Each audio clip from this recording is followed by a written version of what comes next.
Welcome to hell. What? No! Look, I know I wasn't perfect, but I tried my best. I didn't kill anyone. Yeah, I know. Great job. So here's your welcome package. You've got cologne, margarita mix, a bottle of tequila, and we got this sweet dating app that's exclusive to hell. It's pretty cool. Oh.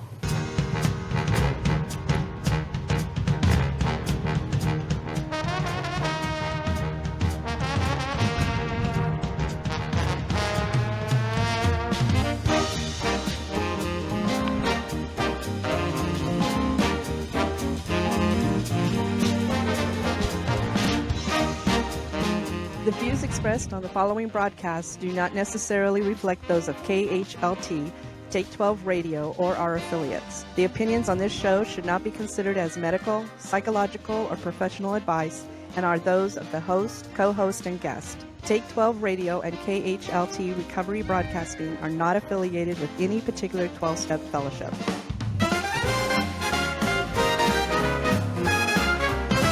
When the static of life fills your brain and the world seems a little too insane, just twist that dial, don't hesitate. There's a haven where good vibes await. Tune in and Take 12 for some joy and cheer. It's the sound of hope coming in crystal clear. Recovery talk, the music so grand, a beacon of light, a helping hand.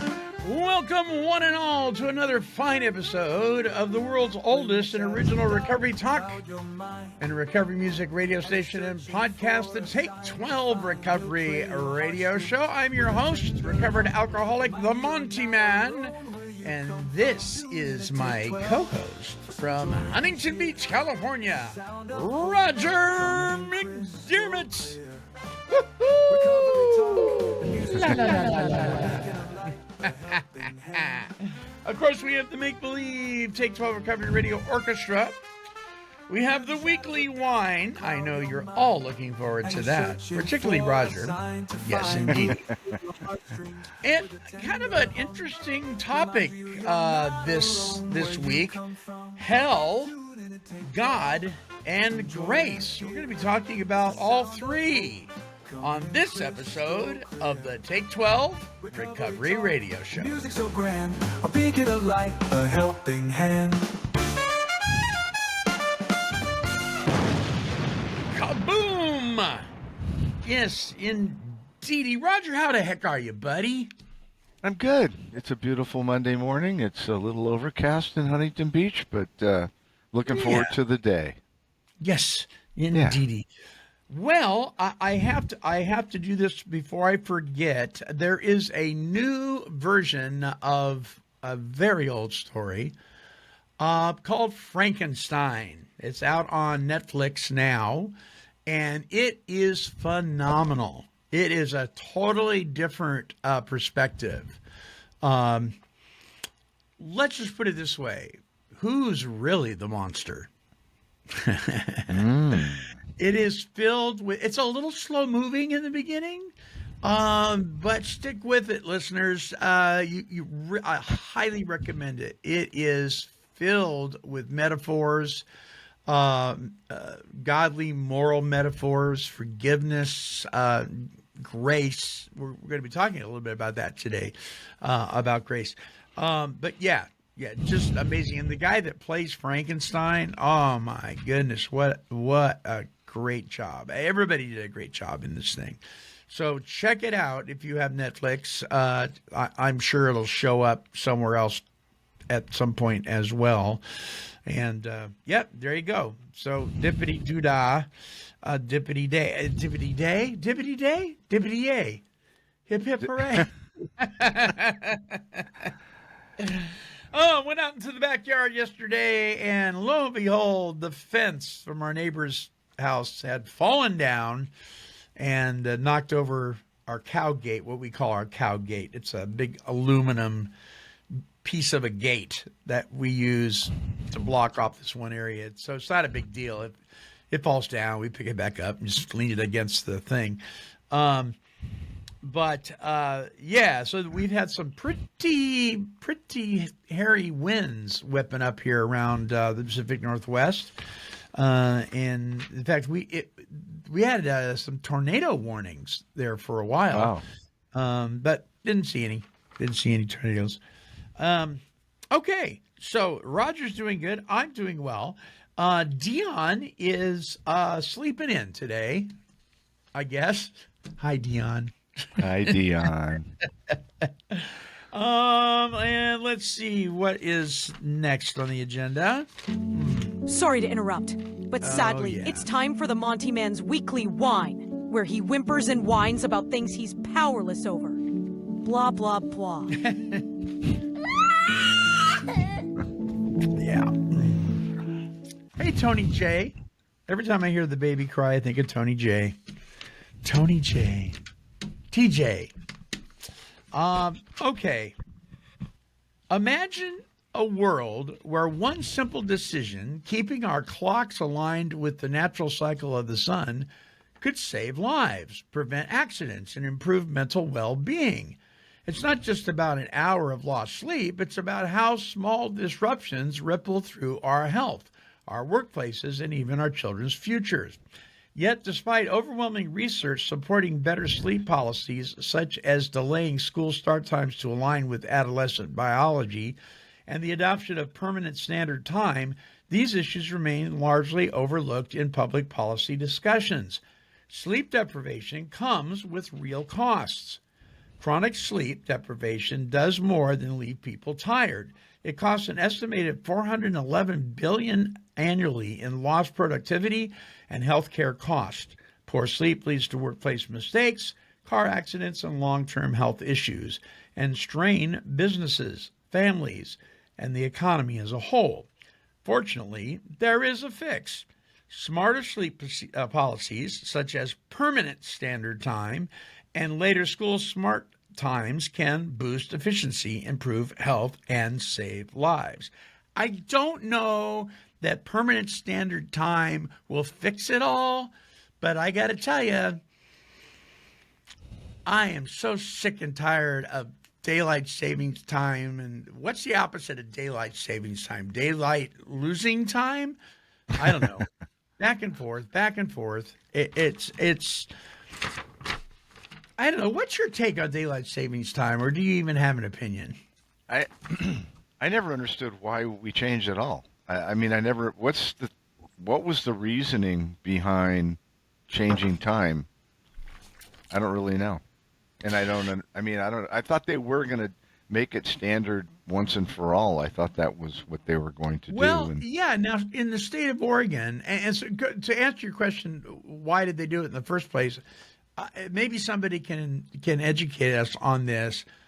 The rumor has it, or what I've heard, and I say rumor because I don't know if it's true, is that it had something to do with the farming community and times to get up and actually work on the crops and that kind of thing. And so they were lending, the agricultural revolution, and I don't know, something along those lines, but who knows? But in the state of Oregon, they voted to make it a permanent standard time, but not until California and Washington did as well. And I guess one of the reasons is, driving because a lot of people will drive a lot to their borderline states, right? Washington and California are as ours. Nevada. Yeah, Nevada.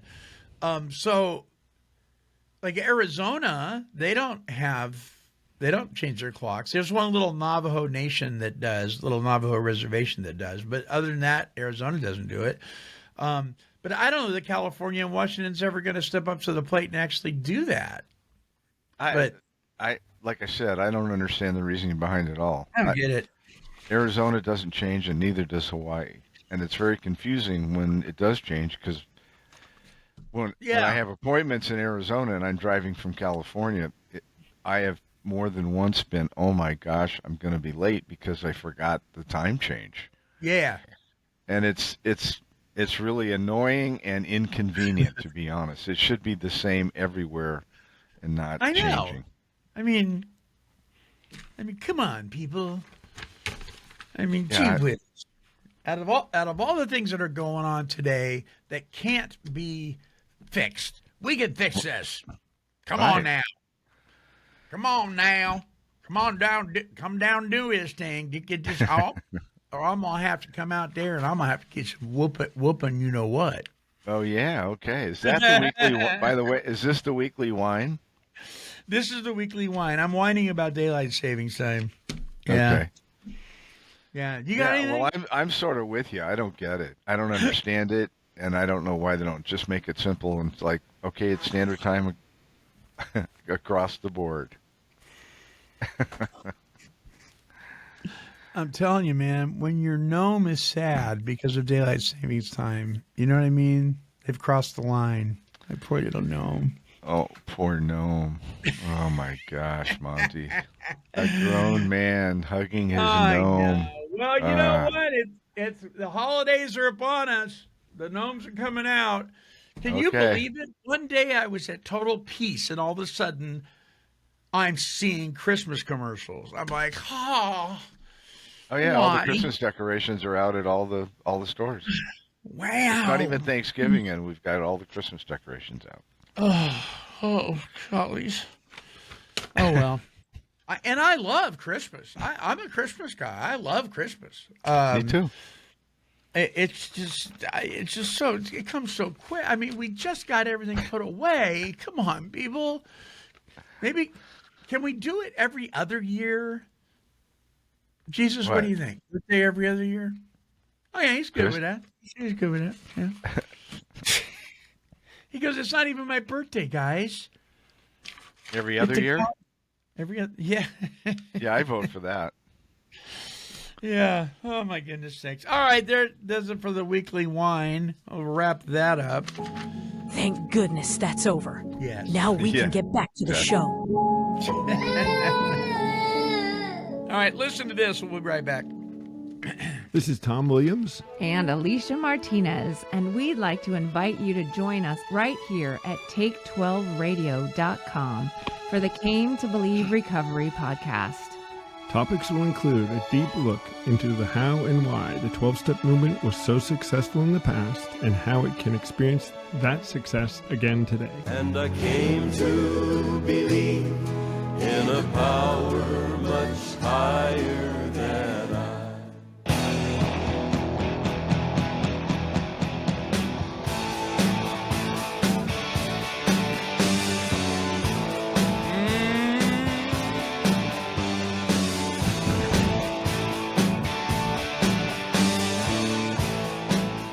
You recognize that tune there, Roger? What's that? You recognize that tune? That bumper music? I do. And I'm trying to think who it is. I do recognize the song. If I told you it was my least favorite group of all time. Your least favorite group of all AC/DC? Yeah, that's right. That's right. So that's a little cover piece of Highway to Hell. Which, and at the very beginning of the show, I played that little comedic piece where the guy ends up in hell, and it's interesting what he says. He goes, "Hey, I didn't kill anybody," and the guy goes, "Well, congratulations, good job." You know, so what, right? Yeah. And then you know, we can chuckle at that a little bit, but it's not funny. It because it's serious business. This whole thing, heaven and hell, and where you're going to spend eternity is serious business. And we don't touch on this a whole lot here at Take 12 Recovery Radio, but I got to tell you, the song "Highway to Hell" by AC/DC, me and my buddies used to sing that song, you know, in a celebratory manner.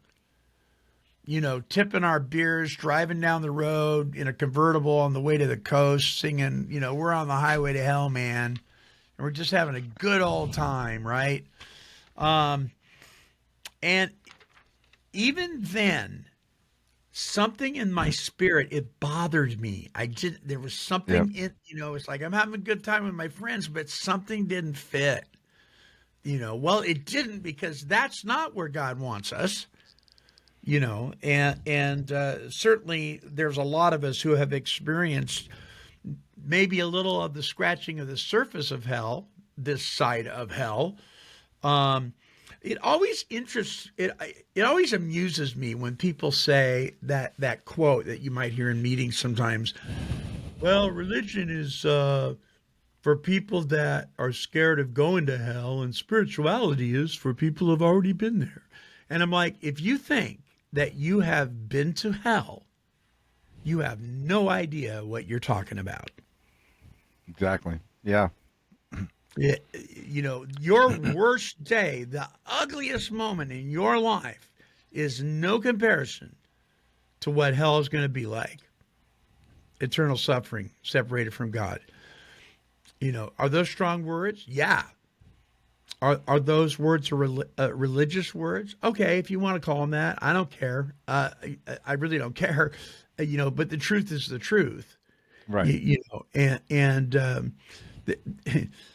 For eternity, there's only one of two places that you're going to end up, and it's going to be either based on our disobedience, and we want to do what we want to do and we want to do it. And what was it? J. Vernon McGee said the definition of pride is man's declaration he can live without God.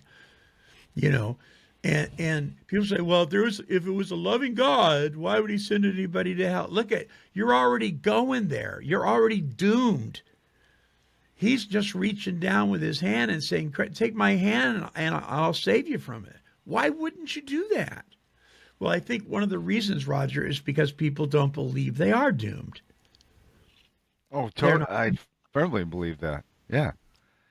It's interesting that you talked about that song "Highway to Hell."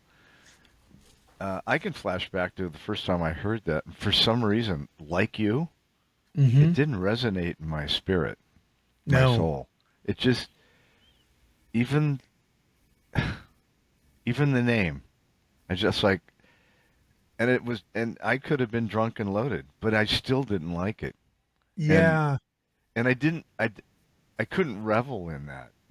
So I always think about that when I flash back to, I never wasn't believing in God, but I wasn't living godly.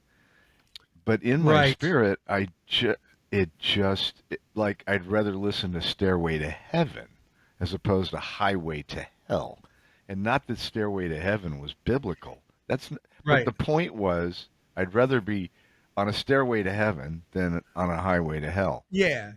And that the simple comparison meant something to me, even though I wasn't even realizing it really. But in my spirit, it stirred. And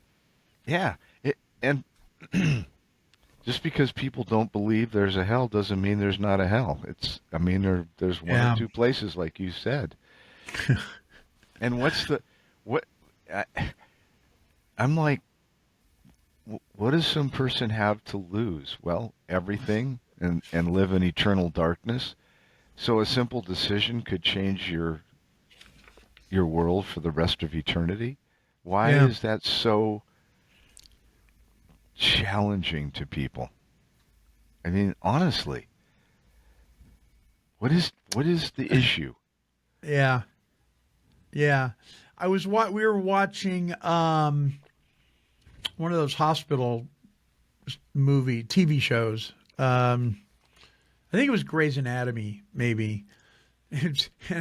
Sorry, I'm going to offend some people right now, but I'm going to say it tongue in cheek. Take it however you want to.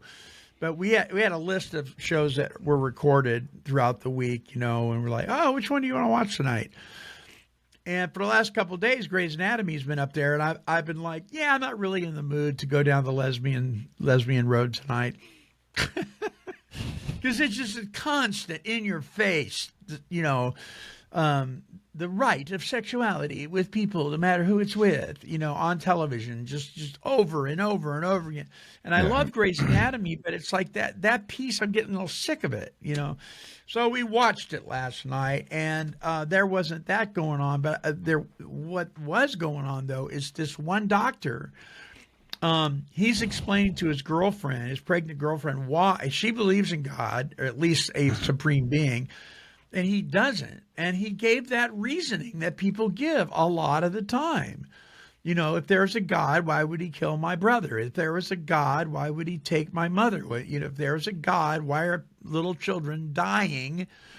You know, and interestingly enough, I'm watching this, and he's saying, if there's a God, why are little innocent children dying? And yet, he's pro-abortion.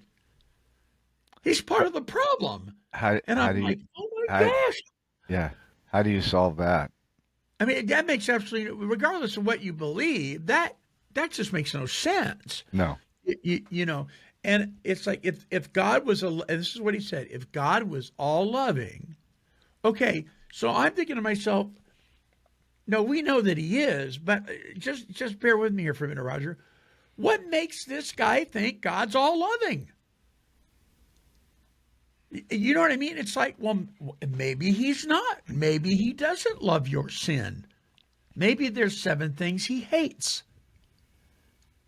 If there are 7 things that God hates, then God's not all loving. Well, so anytime they talk about all loving, they remove the word righteous and just, which Yes. gets back to the fact that there's no ultimate right and wrong. So if there's no right and wrong, then we get to live however we want to. And any time that God says something that doesn't appeal or match up with our thinking and our feelings, then it's God's problem, and He's not all loving. It's Right. you can't. Yeah, it's hard to make sense out of all that. So God gets blamed all the time for All the time. man's unbelievable bad behavior. It's God's fault. So Yeah. the people that are being killed around the world because of their religious beliefs, that's God's fault. No, it's not. Right. I mean, he didn't do that. He's offering us a way out Of all of that. of all of that.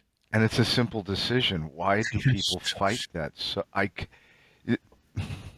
We meet people every day like that. It's like, what is the issue for you? I mean, Yeah. there Yeah. is a God. Here's what he said. Jesus was a real man who is recorded in history by all the religions. Yeah. And here's what he said, and here's what he did. Just deal with what he said and what he did. What does all the other stuff that people like to bring up have to do with anything? I know. Right? So yeah. It's like, okay, I ask people, do you believe that there is wrong in the world? Oh yeah. Okay. Based on what? If you believe there's wrong in the world, why is it wrong if there's no right? And they go, okay. So you and I have, let's shift gears a little bit. You and I have what we might say is experience some hell on earth. I don't, like I said earlier, I don't know that we really can compare it, but there were things in our lives that we engaged in that certainly were not right and were being fueled by the evil one. Let's just say so. Let's just, so was our own intellect involved? Yes. Was our own wrong thinking involved? Yes. Was our sin nature involved? Yes. But you know and I know that the demons were dancing. Because as long as we were living the way we were living, even if we were living under God's grace, at least he could take us out on this side of heaven, right? Yes. And so there was some stuff that we were doing. And I just want to identify with maybe the new person that might be listening to the show that they would think, well, you don't know how bad I had it. No, I don't, but I don't know that I need to. And I just thought maybe we could share a couple things that were the unseeming, is that the word? The bad stuff, the mess in the message, if you will. which we try not to do a lot. We try to give a positive message, but hell's real, and we were certainly on the way there. At least hell on earth we were. And is there a particular thing that was really that you feel comfortable in sharing on the air that was really an ugly part of what you were experiencing as far as your behavior goes when you were in your addiction? Well, two things I'll say. Number one, you and I get to share a lot. You know, we do a podcast every week. I got to share it at one of my meetings Right. Saturday night. Warren came to believe. So we get to share a lot, as we describe it, as of our experience, strength, and hope. And it says in the book, right? We, excuse me, we tell how it was, what happened, and how it is now. When I flash back on all the shares from the very, very beginning, and this is, I learn a lot in hindsight. That line about, you know, we've been to hell. I haven't been to hell. Yeah. Even when I heard that shared, I'm like, no. What I experienced was godless behavior based on being under the influence of drugs and alcohol. Mm-hmm. And I've done godless behavior when I was sober. But I don't like it, but I don't call it hell. It was horrible. It was disgusting. And it was not loving, kind, tolerant, faithful. Right. It was none of those things. But it's interesting, like that song, Highway to Hell. I never resonated with that. I have, I guess, respect for the fact that there is a hell, and I don't ever want to be there. And I don't equate my bad decisions, my poor living, my unrighteous behavior to hell. I equate that. I got the consequences. In fact, God's grace saved me on many occasions from the result I should have received or could have received would have been death, or I could have harmed or killed somebody else. God's grace and mercy saved me from all of that. So I don't refer to that journey as hell. I refer to that journey of self-centered, addictive, selfish behavior. And so you've heard my story, but I always talk about, I always had belief in God, but under the influence, I have no faith or relationship, because even though my belief is resident in my mind, it doesn't run my behavior, not when I'm under the influence. And so, yeah, it's like when you're talking about heaven or hell, it's a serious question and a serious issue. And here's what I know. I know that when I do the right thing at the right time, for the right reason, in the right place, to the right person, the first time, the feeling I have in my spirit and my soul and my heart is priceless. And then when I review my life up until now, and I see God's hand in it all throughout it, even when I didn't recognize it or didn't know it, I'm grateful. And when I do the proper thing now, I'm humbled that God still loves me, even though I don't deserve it, but he graciously provided it through his mercy and grace. And so that's what I tell people today. It's like, if you want to understand and live a life that's beyond your wildest imagination, come to know your Maker, and you'll never regret it. Yeah. Why are you running? What are you running from?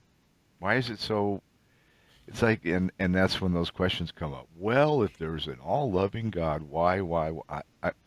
I don't know the answer to all those questions, but I know when I do what I do, I know he exists all the time, and I see his mighty hand in everything all the time.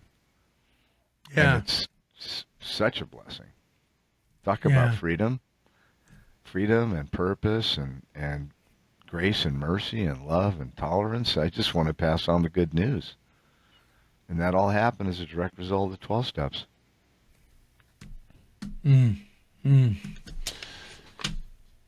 You said something to the effect of not getting what you deserved. You know what I mean? It should be, some of our behaviors, there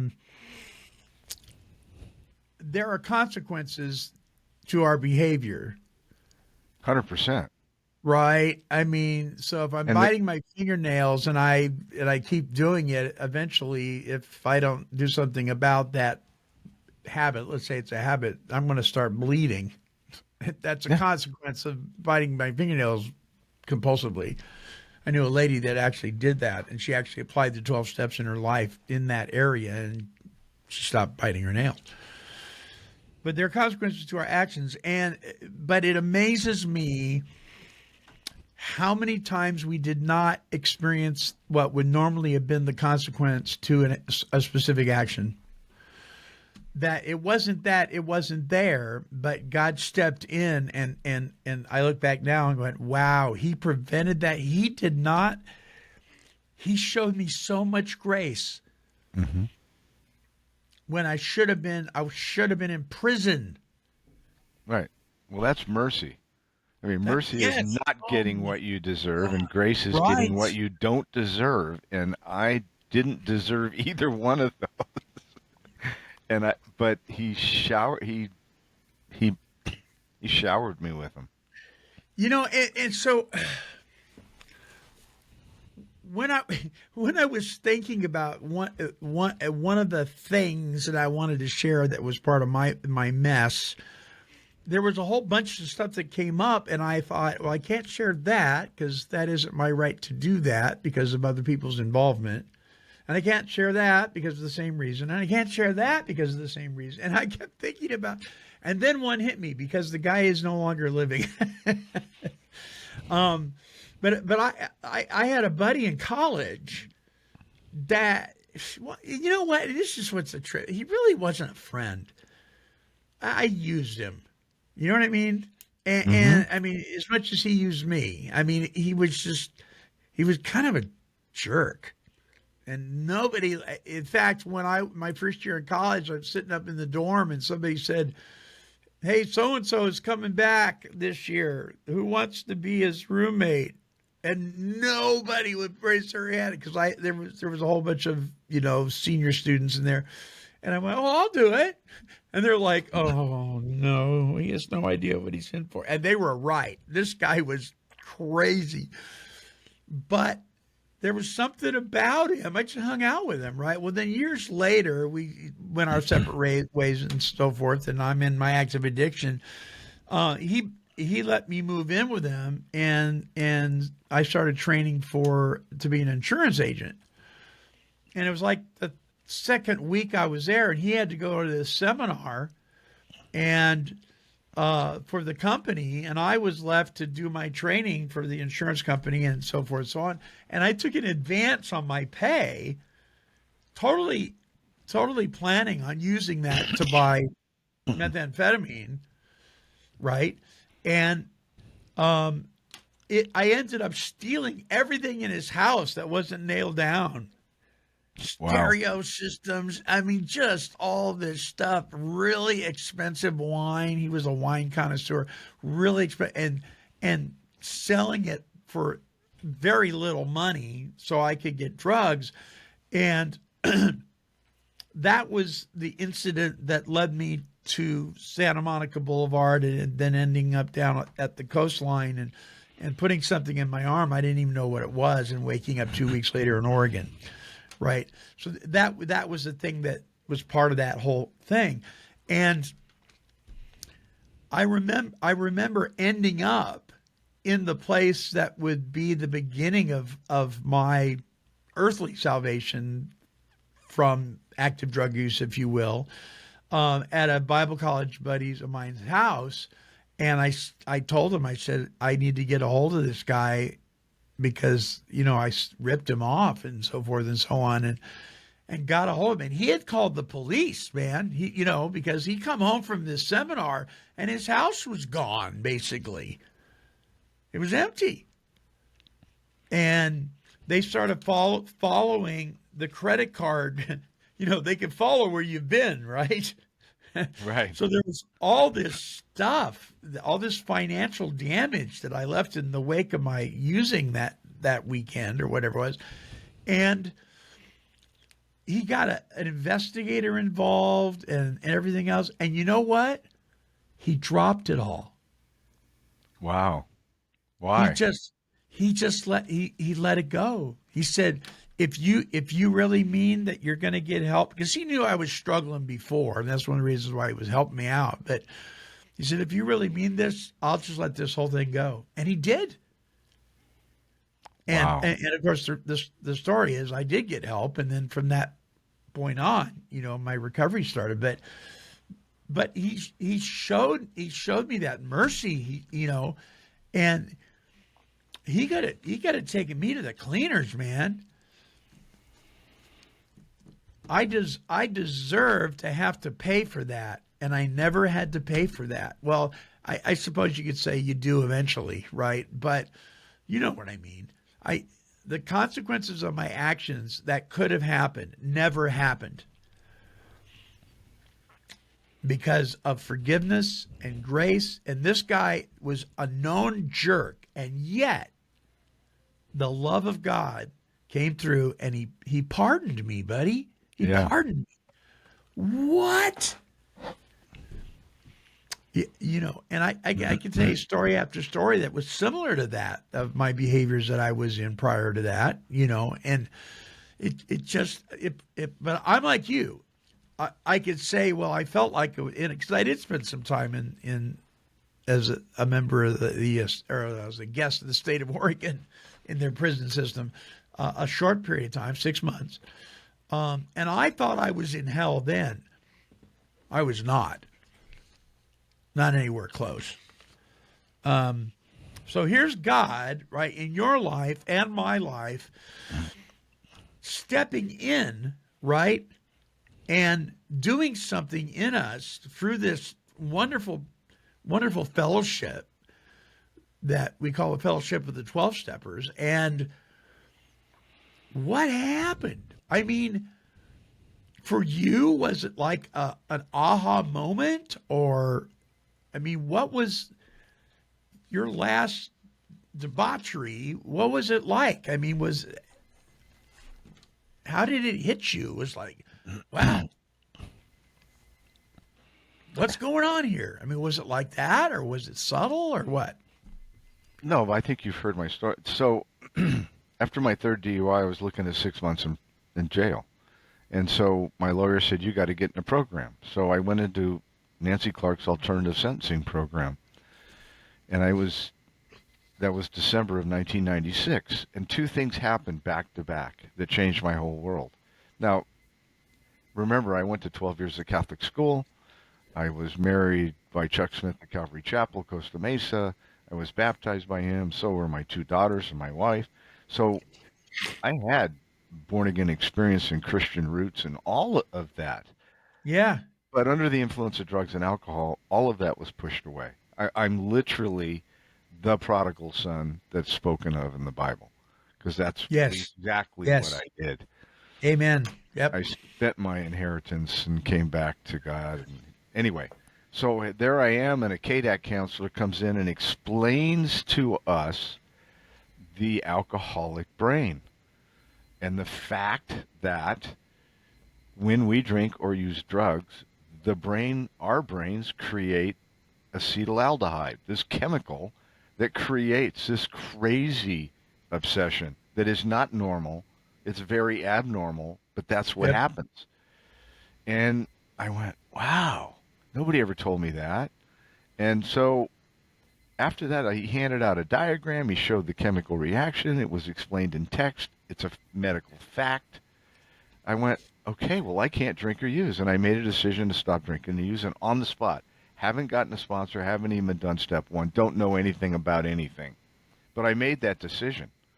Now, later I learned, and in the book it says on page 30, we learned that we had to fully concede to our innermost self that we're an alcoholic. And that's the first step in recovery.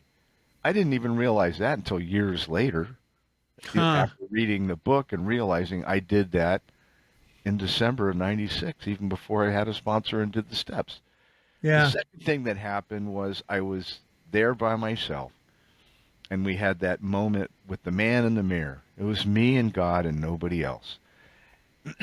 Literally was searching high and low to find somebody, something, something to blame for the consequences of my behavior.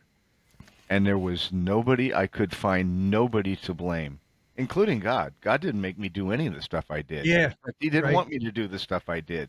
So I can't blame God and say that he's not, whatever.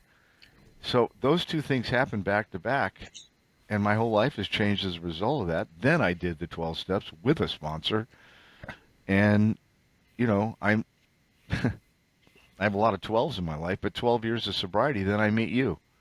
And I meet I meet Dick B. And I meet Yeah.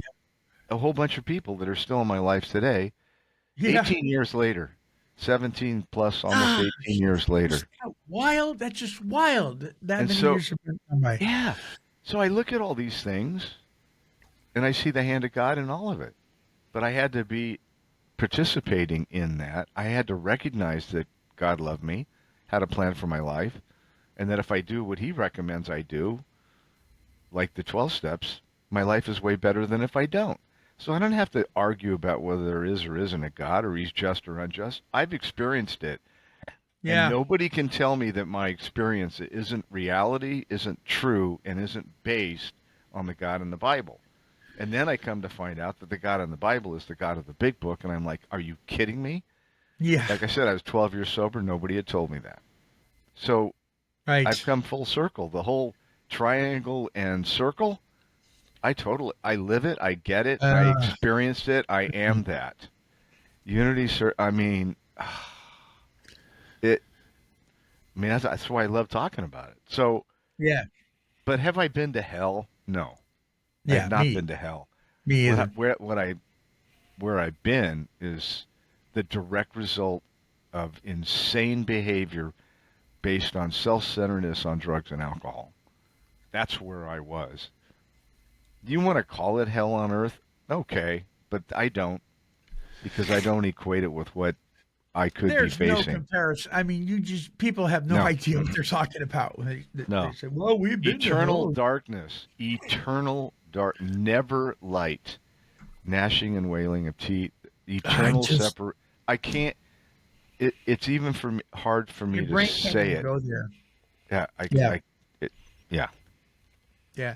The only thing that comes, I watched, I don't know what is one of those. It was a sci-fi movie, and the person's out on the outside of the space shuttle or whatever, right, doing repair, and they get their tether breaks, Yeah. and they're lost in space for eternity, right? And at some point they'll lose oxygen, and but I'm like, I can't imagine that. Can you imagine that? Just realizing all of a sudden no more anything Right. except suffering. I just can't. My brain, I'm so grateful my brain won't go there. Yeah. And so I was at a speaker meeting the other night, and I was so proud of this guy. His name's Rob. Rob, if you're listening, I'm so proud of you. He is an extremely humble man. He would never admit that, but he really, really is. He's quiet spoken, humble guy. And he's for a long time, he's been in charge of getting the speaker for the first Friday of the month kind of thing at this one group. And so finally he ends up being the speaker, and he shared, and his story was not unlike most of ours. And then he stopped, and he closed his big book, and he said, he said, I don't care if this is and then he said the fellowship's name, if this is this kind of meeting or not. I love you people too much not to tell you this. I need to tell you the truth. There is a devil, and he wants you, and he is going to get you. Or there is a loving God, and he wants you, and he's going to get you. you got to make a decision.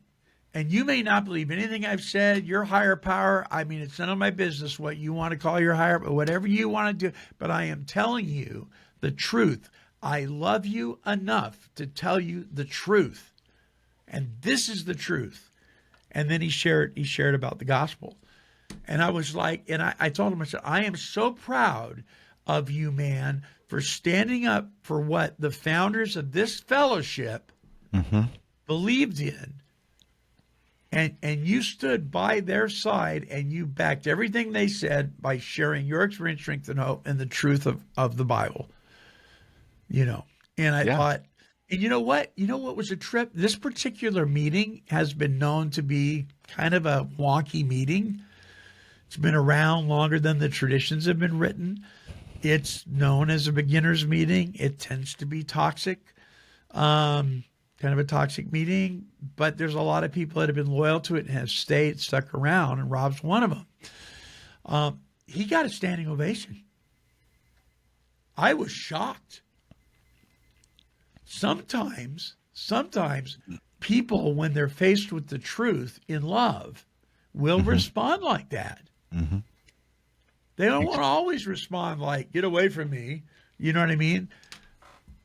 You know, I don't want to hear what you had. There was one lady that got up and walked out, and I totally understand why she did. She's a Wiccan and all that stuff. I don't even know if I pronounced that right. But the rest of the room all stood up, and I thought, wow, see, there it is there. God spoke through Rob, and he touched people's hearts, even some of the people that are non-believers. Yeah. There you go. That's just amazing stuff to me. That's light in the midst of the darkness. What good is a light in a lit room?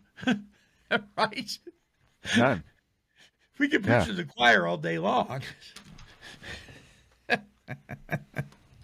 and there's a lot of that going on. But yeah, so God is so good. He is so good. He is so faithful. And he's been that in your life, even though you were acting in hellish manners. So was I. You know, we were probably better representations of what not to do than what to do. But God turned it all around. We didn't do that. He did that. You and I didn't even come to God on our own strength. Nope. Right? He did that. Yep. That's what blows my mind. I mean, I'm sitting in this little church and feeling the tug of my heart to go down to the altar, and I'm like, nope, I'm not doing that. I am not oh, I'm there. I do not, I literally, you've heard me say this before, I literally do not remember getting up out of that pew and going down to that altar. I do not remember that. I have never recalled that. It was like a godly blackout. Wow. You know what I mean? It was, and there I was. Complete surrender, man. You know, later I took it back several times, but I didn't do that. God did that. So here's something I want to say about Stairway to Heaven. It's interesting, isn't it, Roger, how we can be deceived by things that seem good. Yeah. There is this, and I'm not saying that this was their intention at all. I'm just saying that there's a statement in that song that is the biggest lie, that if you buy it, you may be in deep weeds. And this is the statement: there's still time to change the road you're on. There's still time what? To change the road you're on. It's a lyric in the song. And here's the deal. If you're feeling God's tug on your life, you have no guarantee you're going to feel that again. Right. You may want to respond to that, because there's not still time to change the road you're on. We're only a heartbeat away. We have no idea what the number is that's going to be called up when it's our turn to leave this earth. And so I get people say, well, I'm just not ready, or blah, blah, to do what? It's not going to hurt you. Yeah, that's the question. It's like, you're not ready for what?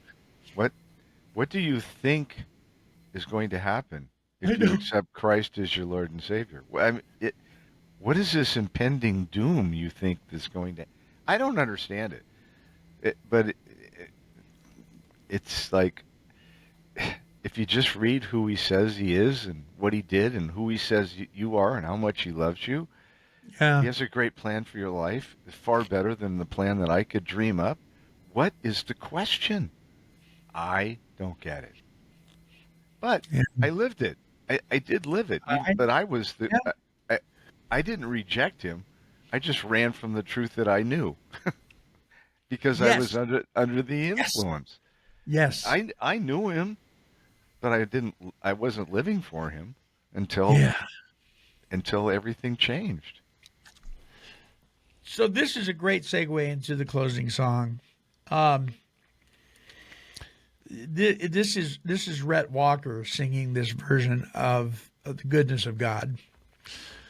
When I first heard this song, I could not hold back the tears because I reflected on some of the seedy places that I was living in and I was partaking of, and some of the behaviors and so forth. And I realized that God never left me. He was with me on the streets, in the back alley. You know that song, Free Fallin'? Yeah.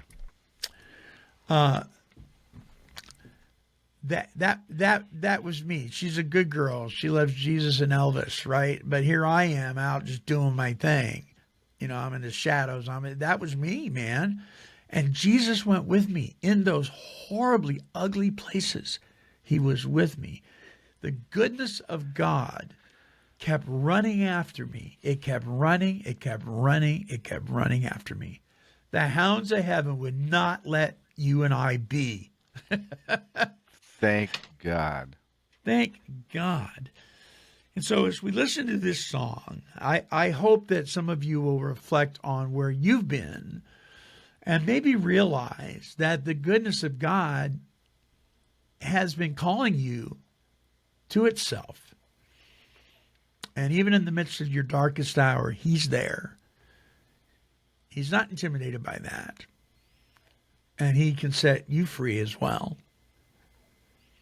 It's the most beautiful thing that's ever happened to me, Roger. I know it is for you too. And we chase after it like a diamond ring instead of an old shoe, right? Yep. All right. Here's Rhett Walker with the goodness of God. I love you, Lord, for your mercy never failed me. All my days I've been held in your hands. From the moment that I wake up until I lay my head, oh, I will sing of the goodness of God. All my life you have been faithful, and all my life you have been so, so good. With every breath that I am able, I will sing of the goodness of God. I love your voice. You have led me through the fire in darkest nights. You are close like no other. I've known you as a father, I've known you as a friend, and I have lived in the goodness of God. All my life you have been faithful, and all my life you have been so, so good.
Wow.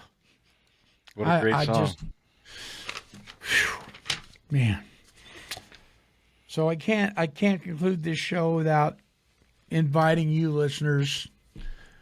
If you're wondering how you can start this relationship with your Creator, it's pretty simple. Just say, God, I don't understand you. I don't even know if I believe. Help my unbelief. I am willing. I am here now.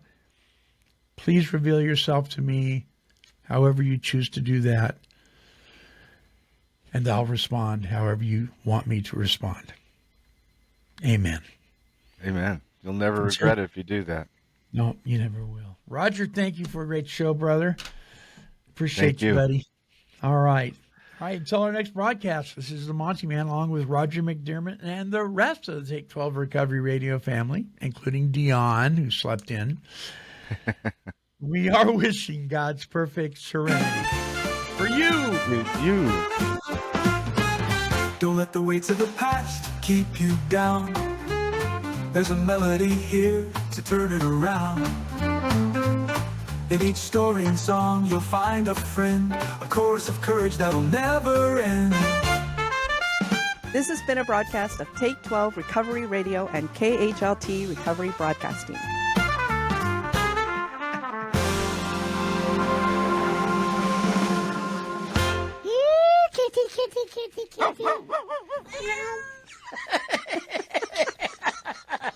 This has been a Chicken and a Pig production.